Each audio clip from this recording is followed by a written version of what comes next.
புகழோடு வாழ்ந்து மறைந்த ஒரு நடிகையாக பார்க்குறேன். அவருடைய இடம்ன்றது ஒரு நிரப்ப முடியாத இடம் தான். நீங்கள் அந்த மாதிரி ஒரு நடிகை அப்படிங்கிறது நல்ல வெயில்ல நடந்தப்ப பாதம் கீழே நடந்தா எப்படி சுடுமோ அப்போ வலிக்குமோ, நிழல் தேடுறப்ப எப்படி ஒரு இதமாக இருக்குமோ அந்த மாதிரி ஒரு உணர்வை வந்து நான் சிவாஜி சார்ட்டேருந்து கடைசி கிளைமாக்ஸ் சீன் எடுத்துக்கிட்டிங்கன்னா முடியும். கோபால் அரெஸ்ட் பண்ணுங்க அவரோட வாக்குமூலத்தை வச்சுன்னு சொல்கிறப்ப, என்னிடமிருந்து வாக்குமூலத்தை வாங்குறதுக்காக நீ எதை வேண்டுமானாலும் உபயோகப்படுத்தியிருக்கலாம், ஆனால் காதலைத்தான் உபயோகப்படுத்தணுமா லதா அப்படின்னு கேட்பாங்க. ஒரு பெரிய கனமான ஒரு பாத்திரத்தை எடுத்திருந்தா கூட அந்த மழலை குரலை வச்சு அதை ஒரு மெருகேற்றின ஒரு பெரிய விஷயம் நான் பார்க்குறேன். அவங்க அஞ்சுமணி நேயர்களுக்கு வணக்கம். மறைந்த நடிகை சரோஜா தேவி அவர்களை பற்றிய பல்வேறு விஷயங்களை நம்மிடம் பகிர்ந்து கொள்ள வந்திருக்கிறார் நடிகர் திலகம் சிவாஜி சமூக நல பேரவையின் தலைவர் சந்திரசேகரன் அவர்கள். வணக்கம் சார். வணக்கம். சிவாஜியோட சுமார் 22 படங்களில் நாயகியை நடிச்சிருக்காங்க சரோஜா தேவி. அவங்க இருவருக்கும் இடையிலான நட்பு எப்படி இருந்துச்சு? நீங்கள் அவரோட பணியாற்றியிருக்கீங்க சிவாஜி சாரோட, அவர் அதை பற்றியா சொல்லியிருக்காரா? நடிகர் திலகம் சிவாஜி அவர்களோட அவங்க பகிர்ந்த நாட்களை அவங்க சரோஜா தேவியே சொல்லியிருக்காங்க. ஒரு இதில் சொன்னப்போ அவர் மறைந்த பிறகு ஒரு இன்டர்வியூவில் சொன்னது என்னென்னா, நானும் அவரும் இணைந்து நடித்த நாட்களை வந்து என்னால் மறக்க முடியாது. வெறும் நடிகர் நடிகை என்ற ரீதியை தாண்டி, உறவை தாண்டி எங்களுக்கான நெருங்கிய உறவு இருந்தது, எங்களுடைய நெருங்கிய உறவினர் போல் நான் உணர்ந்தேன் அப்படின்றத சொல்லியிருக்காங்க. அது மட்டும் இல்லை, அதுக்கு ஒரு உதாரணம் கூட சொல்லியிருக்காங்க. அதாவது ஒரு நல்ல வெயிலில் நடந்தப்போ பாதம் கீழே நடந்தால் எப்படி சுடுமோ அப்போ வலிக்குமோ, அந்த பாதத்தை அதை ஒரு நிழல் தேடுறப்ப எப்படி ஒரு இதமாக இருக்குமோ அந்த மாதிரி ஒரு உணர்வை வந்து நான் சிவாஜி சார்ட்டேருந்து இது பண்ணேன். அந்த அளவுக்கு எங்களுக்கு நெருங்கிய உணர்வு இருந்துச்சு. என்னுடைய மகள் இறந்தப்ப அவர் வந்து எனக்கு வந்து நேரடியாக குடும்பத்தோடு வந்து ஆறுதல் தெரிவித்தார். அது மாதிரி நான் பல பிரச்சனைகளில் சந்தித்தப்போ, குடும்ப ரீதியாக சில பிரச்சனைகளில் சந்தித்தப்போ எனக்கு மிகவும் ஆறுதலாக இருந்தவர் சிவாஜி அப்படின்றத அவங்க குறிப்பிட்டிருக்காங்க. முதல்ல இரண்டாவது, அவங்க முதல்ல அவங்க பல படங்களில் அவரோட சேர்ந்து நடித்தாலும் பல குறிப்பிட்ட படங்கள் தமிழில் வந்து அவர் சொல்லக்கூடிய படங்கள்னு எடுத்துக்கிட்டோம்னா, அவரோட இது முதல்ல வந்தது அவங்க தங்கமலை ரகசியம் தான் நடிகர் திலகத்தோடு சேர்ந்து நடித்தது 1957.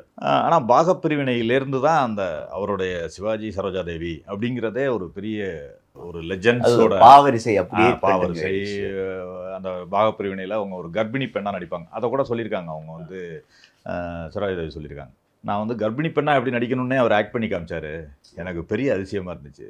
கர்ப்பிணி பெண்ணாக எப்படி நடிக்கணும், பிரசவ வலி வந்து அப்படி இது பண்ணணுங்கிறதெல்லாம் அவர் சொல்லி காமிச்சார் எனக்கு. தான் மட்டும் இல்லாமல் தன்னோட நடிக்கிற நடிகர் நடிகைகளும் எப்படி நடிக்கணும்னு சிவாஜி சார் சொல்லி காமிப்பார் அப்படிங்கிறத சொன்னார். அபிநய சரஸ்வதி, கன்னடத்து பைங்கிலி அப்படிலாம் சொல்லுவோம். அந்த காலத்தில் டப்பிங் இல்லாமல் அவங்களே சொந்த குரலில் பேசுகிறது தான் வழக்கமாக இருந்துச்சு எல்லாரும். அந்த ஒரு மழலை குரலுமே ஒரு பெரிய கனமான ஒரு பாத்திரத்தை எடுத்திருந்தா கூட அந்த மழலை குரலை வச்சு அதை ஒரு மெருகேற்றின ஒரு பெரிய விஷயம்னு நான் பார்க்குறேன் அவங்க. ஏன்னா மழலை குரல் என்பது ஒரு சில சாதாரண லேசான பாத்திரங்களுக்கு தான் உபயோகப்படும் அப்படின்னு சொல்லுவாங்க. ஏன்னா மழலை குரலில் பேசுகிறப்ப காமெடி சீனோ அந்த மாதிரி விஷயங்களுக்கு தான். ஆனால் ஒரு மிகவும் கனமான பாத்திரங்கள், அதுக்கெல்லாம் கூட அவங்களுடைய குரல் அந்த குரலாக இருந்தால் கூட அந்த நடிப்பை வச்சு மெருகேற்றினாங்க அப்படிங்கிறத பார்த்தோம். அது குறிப்பாக நான் சொல்லணும்னு நினச்சாக்க முதல்ல பாகப்பிரிவினை. அதில் இவர் மாற்றுத்திறனாளியாக ஒருவர் ஒரு குறிப்பிட்ட காலத்துக்கு அப்புறம் வர்ற பிறகு இவங்க பொன்னின்ற மனைவி கேரக்டர் இவங்க வருவாங்க. அதில் தங்கத்திலே ஒரு குறை இருந்தாலும் தரத்தினில் குறைவதுண்டோன்ற சாங் இருக்குது பாருங்கள். அது வந்து இன்றைக்கும் ஒரு மைல்கல்லான ஒரு பாடல்கள்னு சொல்கிறேன். அதில் வந்து 2 பேரோட பாட்டு, அந்த பாட்டிலேயே அந்த கதை வந்துடும். அந்த அளவிற்கான ஒரு பாடல், அதுக்கான ஆக்ஷன்ஸும் 2 பேருடைய ஆக்ஷன்ஸும் ரொம்ப குறிப்பிடத்தக்க வகையில் இருக்கும். அதே மாதிரி இருவர் உள்ளம் 1963 வந்தது. அதில் எல்வி பிரசாத் வந்து கடைசியாக இயக்குன தமிழ் படமும் அதுதான். அதில் இந்த பறவைகள் பலவிதம் ஒவ்வொன்றும் ஒரு விதம் இருக்குல்ல, அதுவுமே பார்த்திங்கன்னா இன்றைக்கி காலேஜ் அது இது அந்த மாதிரி விஷயங்கள்லாம் நிறையா உபயோகப்படுத்துவாங்க. அதில் இன்னொரு சிறப்பு எடுத்துக்கிட்டிங்கன்னா, ஒரு இருவர் உள்ளம் படத்துக்கு பிறகு ஒன்ஸ் மோர் 1997 34 வருஷம் கழித்து நடிக்கிறாங்க 2 பேரும் இணைந்து நடிக்கிறப்போ. கொஞ்சம் நடுவில் கேப் இருந்தது. 97லலாம் நடித்தாங்க, அதுக்கு பிறகு நிறையா நடித்தாங்கன்னு வச்சிங்களேன். ஆனாலும் ஒரு 34 வருஷம் பிறகு அதோட கண்டினியூட்டியாக அதை எடுத்துகிட்டு போனாங்க. சிவிஆர் நல்லா அதை மெர்ஜ் பண்ணியிருப்பார். அதே பாத்திரம் செல்வம் சாந்தான்னு அந்த கதையில், அந்த திருவள்ளூர் உள்ளம் கதையில் இருந்த கண்டினியூட்டியாக அதை கொண்டு போயிருப்பாங்க. அதுவுமே பெரிய சக்ஸஸ். இவங்க நடித்த 22 படம் சொல்கிறீங்களா, கிட்டத்தட்ட ஒரு 20 படம் 18 19 படத்துக்கு மேலே சில்வர் ஜூப்ளி 100 டேஸ் தான் இவங்க மூவிஸ் எல்லாமே. அடுத்தது புதிய பறவை ஒரு மைல்ஸ்டோன், ஒரு 4-5 மூவியை மட்டும் நம்ம 22 படத்தையுமே என்னால் சொல்ல முடியும். ஆனால் ஒரு 4-5 படம் சொல்லப்போனால் புதிய பறவை எடுத்துக்கிட்டிங்கன்னா 1959 1959 அது சிவாஜி ஃபிலிம்ஸோட தயாரிப்பு. அதில் அவருடைய நடிப்பே பெரிய உச்சமாக இருக்கும். சிவாஜின்றது சொல்ல முடியாது, அவ்வளவு பெரிய. அதுலேயே இவங்க ஒரு காதலிக்கிற மாதிரி ஒரு நடித்து அவர்கிட்டேருந்து ஒரு அந்த வாக்குமூலத்தை பெறுறதுக்காக காதலியாக நடிக்கிறேன்னு சொல்லுவாங்க. அவங்க மலையா போலீஸ் உளவுத்துறையை சேர்ந்தவர் அப்படின்னு சொல்லுவாங்க. யார், சரோஜாதேவி சொல்லுவாங்க. கடைசி கிளைமாக்ஸ் சீன் எடுத்துக்கிட்டிங்கன்னா முடிகிறப்ப எல்லாம் நான் தான் இன்ஸ்பெக்டர் அரெஸ்ட் கோபால் அரெஸ்ட் பண்ணுங்க அவரோட வாக்குமூலத்தை வச்சு சொல்கிறப்ப, அப்போ தான் நீ எதையெல்லாமோ பண்ண, ரைட்டு, சரி, என்னிடமிருந்து வாக்குமூலத்தை வாங்குறதுக்காக நீ எதை வேண்டுமானாலும் உபயோகப்படுத்தியிருக்கலாம், ஆனால் காதலைத்தான் உபயோகப்படுத்தணுமா லதா அப்படின்னு கேட்பார்.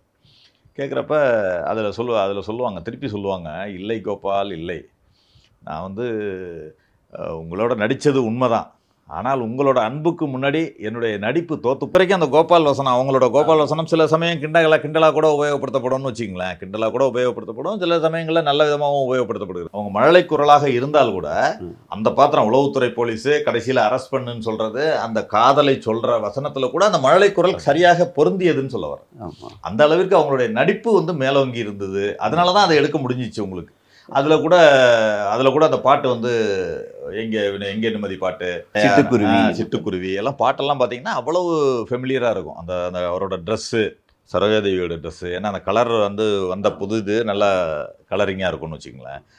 அந்த மாதிரி ஒரு பெரிய விஷயமா இருக்கும். அவர் கடைசியாக முடிக்கிறப்ப சொல்லுவார், பெண்மையே நீ வாழ்க அப்படின்னு சொல்லி முடிப்பார். கிளைமாக்ஸில் சொல்லுவார், ஏன்னா நான் காத்திருக்கிறேன், நீங்கள் எவ்வளோ நாள் ஆனாலும் உள்ளே போயிட்டு வர்றப்ப வரைக்கும் நான் காத்திருக்கிறேன் அப்படின்னு சொல்லுவாங்க.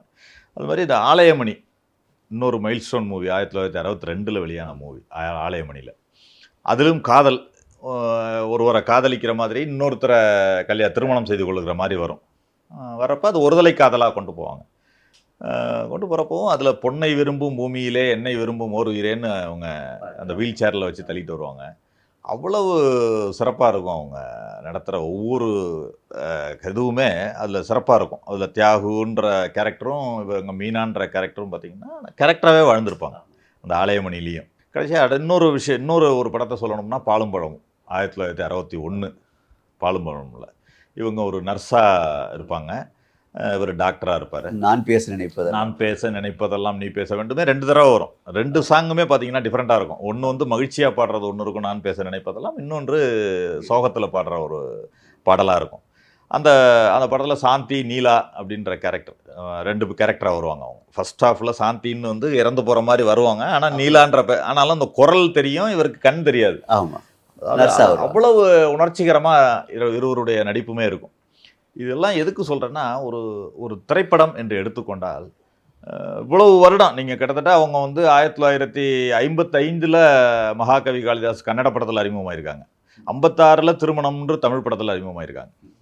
கிட்டத்தட்ட அவங்க அவங்களுடைய எரான்னு எடுத்துக்கிட்டிங்கன்னா 2019 வரைக்கும் அவங்க நடிச்சுக்கிட்டு இருந்திருக்காங்க. 2019 புனித் ராஜ்குமார் கூட கடைசியாக ஒரு படம் நடிச்சிருக்காங்க. 64 வருடங்கள் அவங்களுடைய எரான்றது. சிவாஜி கணேசன் அவர்களும் ஆல்மோஸ்ட் அதே தான், அந்த 60 வருடங்களுக்கு மேலே அவரும் நடிச்சு தான் மறைந்தார் 50. இப்போ அவங்க எப்படி பேலன்ஸ் பண்ண, அதாவது எம்ஜிஆரோடய 25 படம் நடிச்சிருக்காங்க, சிவாஜியோட 22, அது ஒரே நேரத்தில் 2 ஹீரோஸ் எப்படி பேலன்ஸ் பண்ணி? ஆமாம், அதுதான் அவங்களுடைய சிறப்புன்னு சொல்ல விரும்புகிறேன். நீங்கள் எதுக்காக இருந்தாலும் சில பொருந்தக்கூடிய கேரக்டர்ஸ்ன்னு சில பேர் இருப்பாங்க. நீங்கள் பத்மினி கேஆர் விஜயா எடுத்துக்கிட்டிங்கன்னா இந்த பக்கம் சிவாஜி கணேசன் அவர்களோட தான் அதிக படங்கள் நடிச்சிருக்காங்க, எம்ஜிஆரோட 1-2 படங்கள் தான் பத்மினி கேஆர் விஜயா எடுத்துக்கிட்டிங்கன்னா. அது மாதிரி அந்த பக்கம் லதா எடுத்துக்கிட்டிங்கன்னா எம்ஜிஆர் கூட தான் அதிக படம் நடிச்சிருக்காங்க, இந்த பக்கம் குறைவான படங்கள் நடிச்சிருக்காங்க, அதெல்லாம் வேறு. ஆனால் இந்த சரோஜாதேவி, ஜெயலலிதா இவங்கெல்லாம் பார்த்திங்கன்னா ஈக்குவலாக 2 பேரோடையும் நிறைய படங்களை நடிச்சிருக்காங்க. ஆனால் ஒவ்வொரு படத்துக்கும் அந்த அந்த அந்த கால இயக்குனர்கள் உபயோகப்படுத்தினதை தான் நான் சிறப்புன்னு சொல்லுவேன். நீங்கள் அந்த காலத்தில் இயக்குனர்கள் ஒரு திரைப்படத்தில் எந்த நடிகரை எந்த நடிகையை எப்படி உபயோகப்படுத்த வேண்டும் அப்படிங்கிற ஒரு சிறப்பாக உபயோகப்படுத்தியிருக்காங்க. அதுக்கு தகுந்து பொருந்தியும் இந்த நடிகைகள் நடித்திருக்காங்க, ஆர்டிஸ்ட் நடித்திருக்காங்க அப்படிங்கிறத தான் நான் பார்க்குறேன். என்கிட்ட ஒரு நான் அலுவலகத்தில் இருந்தப்ப சில சில இதெல்லாம் சொல்லுவார். நடிகர் திலகம் அவர்கள் வந்து சாதாரணமாக யார்ட்டையாவது உட்காந்து பேசிக்கிட்டு இருக்கிறப்ப பேசிக்கிட்டு இருப்பார். நான் உள்ளே போகிறப்ப கொஞ்சம் கேட்பேன். அதை ஏதாவது ஒரு சைன் வாங்கவோ அதுக்கோ போகிறப்ப வேறு ஏதோ பேசுகிறப்ப அவர் அந்த அவருடைய ஏஜ் ஒத்த சிலர் இருப்பாங்க. ஓய்வு நேரத்தில் பேசிகிட்டு இருப்பாங்க. பேசிகிட்டு இருப்போ நான் ஒரு விஷயத்த கேட்டேன். அதாவது இந்த முரசொலி அலுவலகம் கோடம்பாக்கம் பாலம் இருக்குல்ல, அதுக்கு பக்கத்தில் வந்து முன்பு குடிசைகளாக இருந்ததாகவும், அப்போ தான் அந்த அஞ்சல் பெட்டி 520ன்னு படம், அந்த படத்தோட ஷூட்டிங் வந்து அங்கே தான் நடந்துச்சான். நடக்கிறப்ப அந்த அந்த ஏரியா பீப்புள் ஃபுல்லாக கூடிட்டாங்க. அப்போ வந்து கேரவேனோ அதுவோ கிடையாது, வசதிகள்லாம் கிடையாது. இவர் வந்து மரத்தடியிலேயே ட்ரெஸ் மாற்றுறதோ மரத்தடியில் பண்ணிடுவாராம். அவங்களுக்காக ஸ்க்ரீன் மாதிரி புடவையை கட்டியிருப்பாங்களாம், ட்ரெஸ் மாற்றுறதுக்கோ அதுக்கோ வந்து அவங்களுக்கெல்லாம். அதில் கூட சரோஜாதேவியெல்லாம் அவங்க இருந்து அதை பண்ணுவாங்க.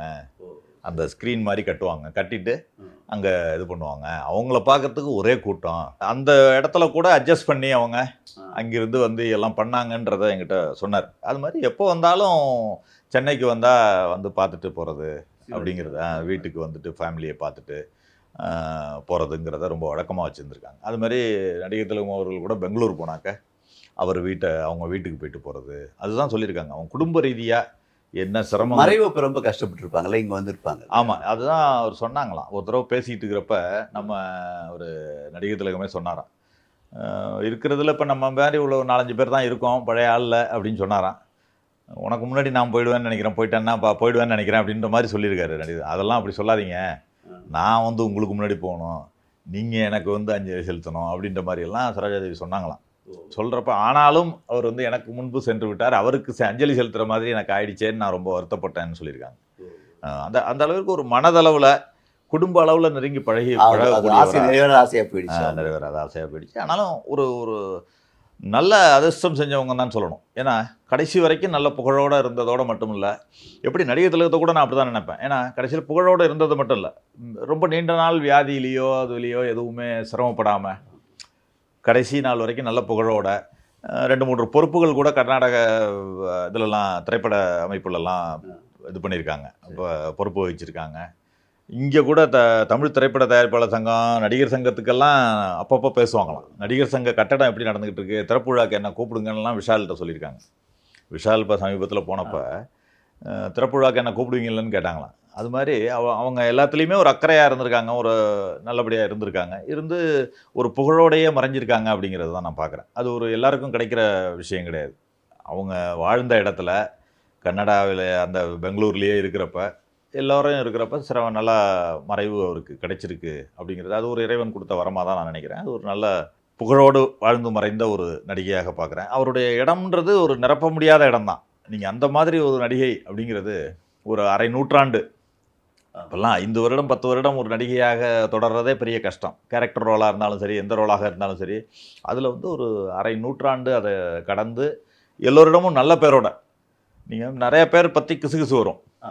அது மட்டும் இல்லாமல் தொல்லை கொடுத்தாங்க, ப்ரொடியூசருக்கு பிரச்சனை கொடுத்தாங்க அப்படிங்கிறதெல்லாம் செய்திகள் வரும். நிறைய கால் ஷீட் பிரச்சனை இது எல்லாம் வரும்.